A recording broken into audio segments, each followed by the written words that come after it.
Let's go to Craig Bolanos. He's with VestGen Wealth Partners in Chicago. He's a co-founder and wealth partner there, or wealth advisor, I should say. Craig, thanks for coming on, brother. Always great to have you on a Friday. It makes me happy to start the day with you at the end of the week. You know, we only get 52 Fridays a year, so I don't want to screw any of them up. There's not that many. Thanks for coming on. Give me a week in review. What do you feel like here? We had some inflation numbers come through. We've had the president out there tweeting. That's been a big one. What are your thoughts here as we kind of wrap up the week? Yeah, my thoughts are probably counter to consensus in the sense that I think we're really okay. I think, again, the economy is better than people think. I think this sudden drop in crude is just a reminder that we are going to get some level of an agreement done in Iran and the oil's going to get flowing. I know we've had some bad data lately between the PPI, the CPI, and sure, maybe the non-farm payroll data was too hot, not once, not twice, but thrice. But again, if you've got good non-farm payroll data, that means jobs for Americans. I think that's a good place given consumer-driven economy is what is in America.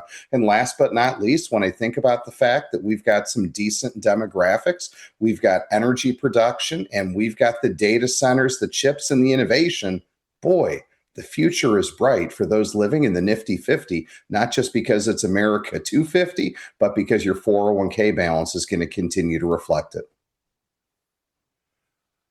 Okay, yeah, I agree with you. So let's talk about this. You know what I'm getting irritated about, and I think you kind of hinted to it there, but look, our inflation issues, I would almost 100% put solely down to the fact that we've got this issue with oil. It was probably a little bit stubborn before we had the oil issue, so I mean, it's not 100%, maybe 95% oil.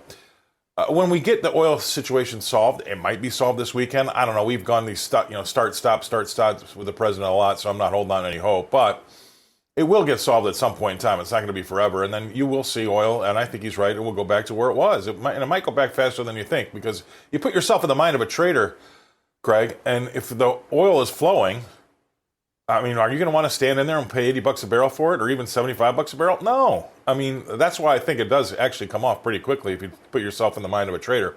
But everybody around the world is talking about how inflation's a problem. It's a big problem. You know what? I just see it as transitory, believe it or not. I hate that word, but that's what I see it as.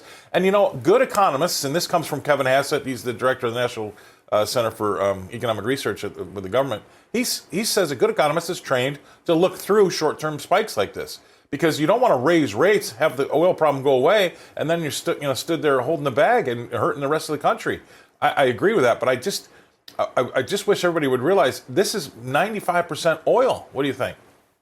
Well, I don't know if it's 95% oil, but a huge part of it's oil. But all the more reason that President Trump is working as hard as he is to get some changes made, because if the elevated prices of oil stay elevated that much longer, the oil shock leading to the inflation spike is going to make its way into other places in the economy. Then it'll be caused by oil, but it'll be inflation problems everywhere.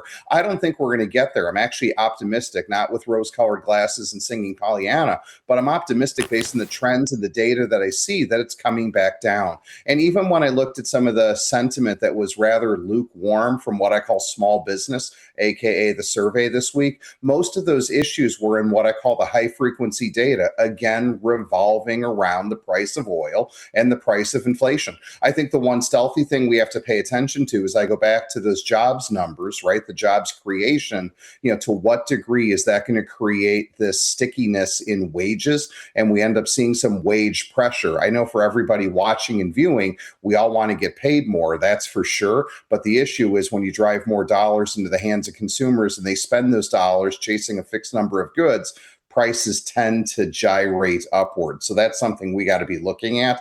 But all eyes again today on the SpaceX IPO. So oversubscribed. Scott, I think rumors are going around now, unconfirmed, that 30% of the shares aren't making its way to the retail public. I think that number's down closer to 20 from what I saw coming across the tape this morning. Yeah, and then the rumors, I also heard rumors of 10% oversubscribed after being 4 times oversubscribed on Wednesday.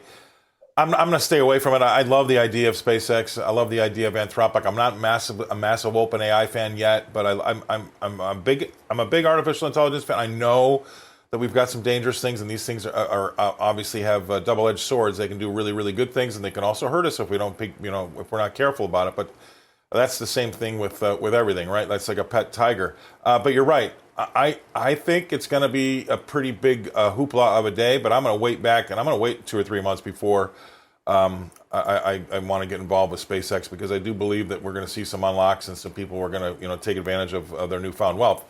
Was it you? No, it wasn't you. I had Scott Bauer on. He's an ex-Goldman Sachs guy. He runs Prosper Trading Academy, CEO in Chicago. And he told me yesterday that of the last 30 largest IPOs, the 30 largest, right? The last 30 largest IPOs, 1 year later, not 1 week later, not 1 day later, 1 year later, the average return is minus 9%.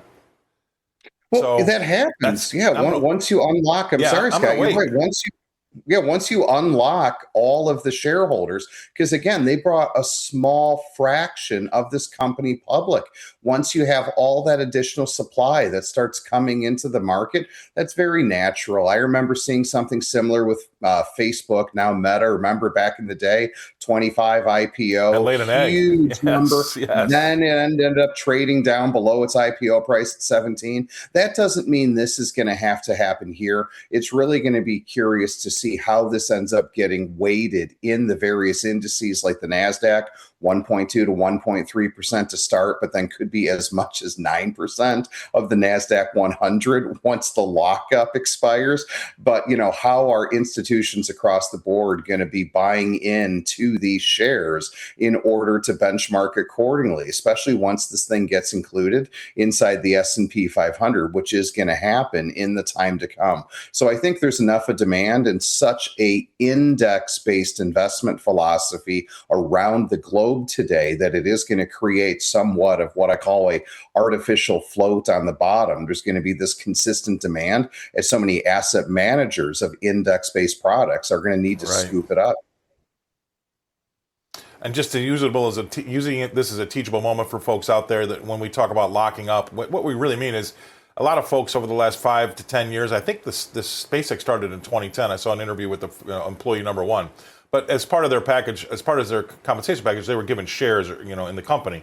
Those people all have these shares as this company has matured, and they are either allowed to declare and sell some on the float if that's what they want to do. And if they don't want to do that, then they have to hold them for a period of time, sometimes 3, sometimes 6, sometimes 3 months, or even sometimes a year. It just depends company to company. So when Craig and I are talking about the float comes unlocked, we're talking about all those people that were gifted shares as part of their compensation coming up until today, which was meant to be part of their compensation so they could enjoy the newfound wealth. A lot of them have these locks on what they can and cannot do. And again, it's different company to company, but sometimes it's 3 months they have to wait, 6 months, and maybe even sometimes a year. That's happened to me myself as well. So that's what we mean by that. And there's a new shares that come to the market then. And sometimes, like we saw with Meta, it actually can trade, or Facebook, it can trade lower than where it initially came out. We'll see. But I already heard whisper numbers of $175 a share right now, which doesn't surprise me.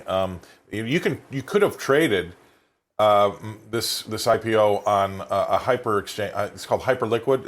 It's a crypto exchange. They listed it. You can't own the shares. It's just basically a betting market. But they listed them. They came out in May 17th at $150 a share. Traded as high as $260 a share, and then came back down to about $150 a share. That probably smells like what's going to happen today. Who knows? But anyway, I think it could be even wilder than that. Yep. I think it could be even wilder than that. Really? Buckle your seatbelts. I can't wait to see the roller coaster. It's going to be massive entertainment. And then shout out to the U.S. men's national team as we start looking for some World Cup dominance and putting our mark on the stage in the game of football, what we call soccer, here later on this evening. I love it. I love that Mike Ruzioni commercial too. It gives me goosebumps. That's awesome. All right. Thanks for coming on, Craig. Always love what you have to say. Get the popcorn. This is going to be a real fun IPO to watch, the SpaceX, when it kicks off. Have a great weekend. If I don't speak to you, we'll talk to you next week. Craig Bolanos, he's with VestGen Wealth Partners in Chicago. He's a wealth advisor there. Thanks for being on the show.